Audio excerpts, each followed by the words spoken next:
CNE news में आप सभी का स्वागत है और अब लेते हैं खबर विशेष की ये खबर। दिसंबर महीने में चंडीगढ़ नगर निगम का चुनाव हो चुका है। इसी 8 जनवरी को मेयर, सीनियर डिप्टी मेयर और डिप्टी मेयर का भी चुनाव हो चुका है। इन सब के बावजूद पहली बार ऐसा हुआ है कि अब तक 9 नॉमिनेटेड काउंसलरों का चयन नहीं हुआ है। लगातार इस चयन में देरी होती जा रही है। समझा जा रहा है कि इस बार नॉमिनेटेड पार्षदों की संख्या 9 से घटाकर 3 या 5 किया जा सकता है, या फिर चयन के लिए कोई क्राइटेरिया तैयार किया जा रहा है जिससे शहर का भला हो सके। यहाँ बता दें, अभी तक जितने भी नॉमिनेटेड काउंसलर बने हैं उनका उपयोग सिर्फ और सिर्फ मेयर चुनाव में किया गया है। इसके एवज में नॉमिनेटेड पार्षदों का इस शहर को क्या लाभ मिला है, इसकी जानकारी भगवान के पास भी नहीं है। इसी संदर्भ में भाजपा के बड़े नेता सतिंदर सिंह से बात की, जो सीनियर एडवोकेट भी हैं।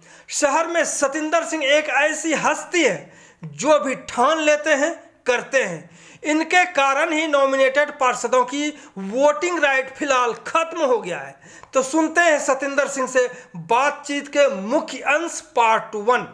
इससे पहले आपको यह भी बता दें कि इस चैनल को जरूर सब्सक्राइब करें, लाल वाले बटन को दबाकर ऑल बेल को भी दबाएं। अब सुने सतिंदर सिंह को। देखिए, एक तो जो मेरे को लगता है, जो मेरी एक तो प्रशासन को शायद ये भी लगता है कि नॉमिनेटेड काउंसलर की शहर में ज़रूरत है कि नहीं है। बिल्कुल बिल्कुल। क्योंकि वोटिंग के कारण पहले बनते थे। पहले जब होता था तो जैसे ही रिज़ल्ट आउट होते थे उससे एक आधा दिन पहले, जब उसी दिन भी नई कारपोरेशन, नए नॉमिनेटेड काउंसलर आ जाते थे।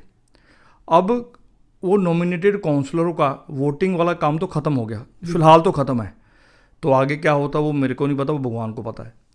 परंतु उसके बाद इनकी जो ज़रूरत है, जो एक एक्सपर्टाइज चाहिए इस कारपोरेशन को, अगर मुझे जहाँ तक एडमिनिस्ट्रेटर के बारे में थोड़ा सा मैंने पता है कि वो तो बहुत पॉलिटिकली और बहुत एडमिनिस्ट्रेटिव साउंड है, तो वो डिसीज़न मुझे लगता है अच्छा लेंगे और उन्हें ये लग के लेगा भी जो चंडीगढ़ का फ़ायदा कर सके।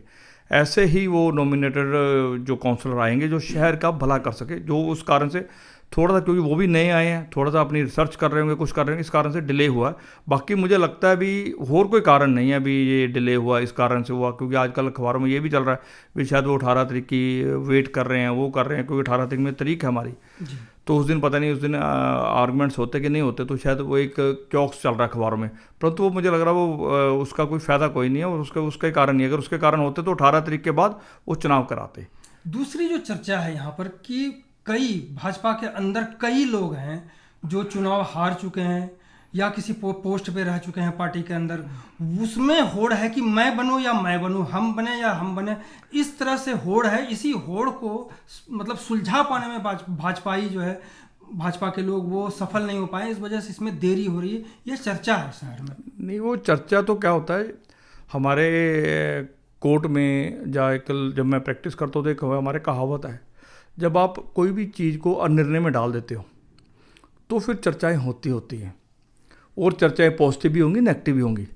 क्योंकि जो काम आप जितना लेट होता रहेगा, जो काम होता है, तो उसके कारण चर्चाएं तो फिर कई तरह की बनेंगी।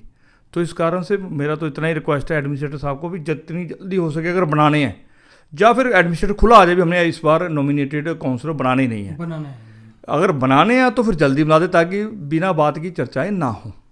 आपके हिसाब से नॉमिनेटेड काउंसलर होना चाहिए या नहीं होना चाहिए, मतलब ना रहा में? मेरा दो चीज़ें हैं, तो मेरे कहने से कुछ होता नहीं है। दूसरा क्या है, क्योंकि व्यक्तिगत राय जो है, व्यक्तिगत राय तो नॉमिनेटेड काउंसलर जो होने तो अगर हैं तो उनका क्राइटेरिया हो और वो बड़े सक्षम आए। मान लो जो मेरे को लगता है भी कोई इंजीनियर आ सकता है जिसकी बैकग्राउंड इंजीनियरिंग की हो और जो थोड़ा सोशल सर्विस में काम भी करता हो, फिर थोड़ा सा कोई पर्यावरण से संबंधित कोई बंदा हो, वो जो गाइडेंस कर सकता वो आए।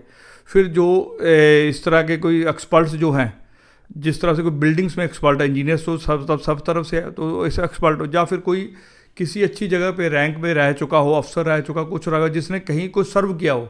कई अफसर ऐसे भी हैं जिन्होंने हमेशा ही पूरे नुकसान ही किया है, हमेशा ही वो भी आने की फिराक में रहते हैं। तो वो भी एक हमें लगता भी यार, अगर ऐसे अफसर भी आएंगे तो वो भी तो दिक्कत होगा। तो इस तरह से कई चीज़ें हैं भी जब तक, क्योंकि प्रशासन ने क्राइटेरिया नहीं बनाया तो वो है। अगर बाकी संख्या जो 9 है वो थोड़ी कम हो जाए तो और भी अच्छा है। तो 3 तक आ जाए, 5 तक आ जाए ऐसे हाँ, 3 आ जाए, 2 आ जाए तो बहुत अच्छा है, क्योंकि उसमें फिर बात को भी बड़ा गंभीरता से लिया जाता है। अब 9 होते हैं तो 9 में करने वाले व्यक्ति भी उतने होते हैं, और दूसरा वो सवाल भी नहीं पूछते। क्योंकि आप कारपोरेशन में अगर आप देखिए ना जी, आप पिछली कारपोरेशन में देखिए, उससे पहले भी देखिए, आप नॉमिनेटेड काउंसलरों ने आज तक कितने सवाल पूछे हैं? कोई सवाल नहीं पूछे हमने जो अभी तक हाउस तो क्योंकि सवाल, जब आप सवाल ही नहीं खड़े करोगे तो जवाब क्या आएगा? अब अगर ये ऐसी चीज़ें नहीं होंगी तो फिर दिक्कत होगी ना। तो नॉमिनेटेड काउंसलर के मन में जब क्यूरोसिटी नहीं होगी टू सर्व द चंडीगढ़, तो फिर कैसे ठीक होगा? इस कारण से वो थोड़ा सा मुझे लगता है भी नॉमिनेटेड काउंसलर की तरफ ध्यान देना चाहिए, और उनकी संख्या भी अगर जितनी कम हो उतना चंडीगढ़ के लिए फ़ायदा रहेगा, और खर्चे के मामले में भी। तो ये थे भाजपा के सीनियर लीडर और सीनियर एडवोकेट सत्येंद्र सिंह जी, जिनसे बात हुई कि नॉमिनेटेड काउंसलर हो ना हो, अगर हो तो कितने हो, या हैं तो फिर क्या कर सकते हैं, क्या क्राइटेरिया हो। बहुत बहुत धन्यवाद आपका बात करने। Thank you, thank you. जय हिंद, वंदे मातरम। CNE न्यूज के साथ बने रहने के लिए आप सभी का बहुत बहुत धन्यवाद।